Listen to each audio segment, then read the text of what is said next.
जब कभी भी पौराणिक युद्ध की बात की जाती है तो महाभारत के युद्ध का जिक्र जरूर किया जाता है और चक्रव्यूह का किस्सा अपने आप सामने आ जाता है। जी हाँ, वही चक्रव्यूह जिसमें फंसकर अभिमन्यु की मौत हो गई थी। दोस्तों, ऐसा कहा जाता है कि चक्रव्यूह को भेदने की कला गुरु द्रोण और भगवान श्री कृष्ण के अलावा सिर्फ अर्जुन ही जानता था। हालांकि ऐसा भी कहा जाता है कि अर्जुन ने अपनी पत्नी सुभद्रा को भी इसे भेदने की कला बताई थी, मगर उस समय सुभद्रा की कोख में अभिमन्यु था और कोख से ही अभिमन्यु चक्रव्यूह की कला सीख रहा था। लेकिन अर्जुन की बात सुनते सुनते सुभद्रा को नींद आ गई, जिससे अभिमन्यु चक्रव्यूह के 6 दरवाजे भेदना सीख गए थे। लेकिन 7वें दरवाजे का राज एक राज ही रह गया। तो दोस्तों, आइए जानते हैं क्या था चक्रव्यूह और क्या था इसे भेदने का रहस्य। आपका स्वागत है हमारे यूट्यूब चैनल इंडियन आर्ट्स पर। हम सनातन से जुड़ी जानकारी लाते रहते हैं, आप हमें सब्सक्राइब कर लीजिए। तो चलो स्टार्ट करते हैं। पौराणिक काल में दुश्मनों पर अपनी जीत हासिल करने के लिए सेना एक व्यूह का निर्माण करती थी, जिसे विपक्ष को आसानी से नाकाम किया जा सकता था, जिसमें सबसे घातक चक्रव्यूह को माना गया है। चक्रव्यूह एक ऐसी रणनीति थी जिससे बड़े से बड़े योद्धा मात खा जाते थे।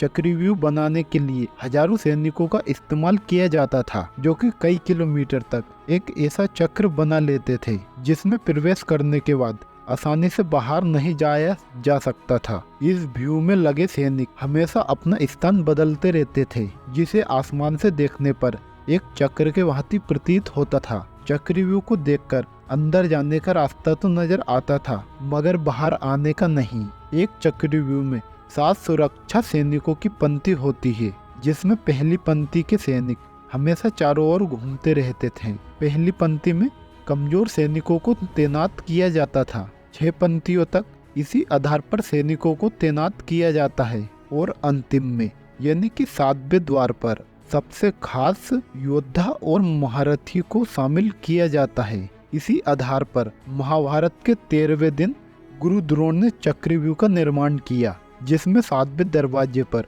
गुरु द्रोण ने कर्ण, अश्वत्थामा, कृपाचार्य, दुर्योधन, दुशासन जैसे योद्धाओं को तैनात किया था। उस काल में चक्रव्यूह को युद्ध की सबसे घातक रणनीति माना जाता था, क्योंकि कोई योद्धा लगातार चक्रव्यूह में अंदर की ओर जाता है तो यह स्वाभाविक है कि वह थकता भी जाएगा, और वह जितना भी अंदर की ओर जाएगा उसे और उतने ही कुशल योद्धा और सैनिकों को सामना करना पड़ेगा, और चक्र के अंदर वाले योद्धा और सैनिक थके भी नहीं होंगे। तो यही कारण था कि जिसे चक्रव्यूह का संपूर्ण ज्ञान नहीं पता हो, वो 7वें द्वार तक पहुंचते पहुंचते ही मारा जाएगा। और आपको पता ही होगा कि कौरव पक्ष ने कैसे अभिमन्यु को चक्र के अंदर मारा था। अभिमन्यु को भी 7वें दरवाजे के पास ही मारा था। तो दोस्तों, चक्रव्यूह इतना कारगर साबित होता था कि किसी भी युद्ध का पलक झपकते ही पासा बदल देता था। मगर दोस्तों, आज के इस कलयुग में इस व्यू का कोई मतलब नहीं रह गया है। आशा करूंगा आपको ये हमारी पौराणिक जानकारी पसंद आई होगी। अगर पसंद आई है तो प्लीज वीडियो को लाइक और चैनल को सब्सक्राइब जरूर करना।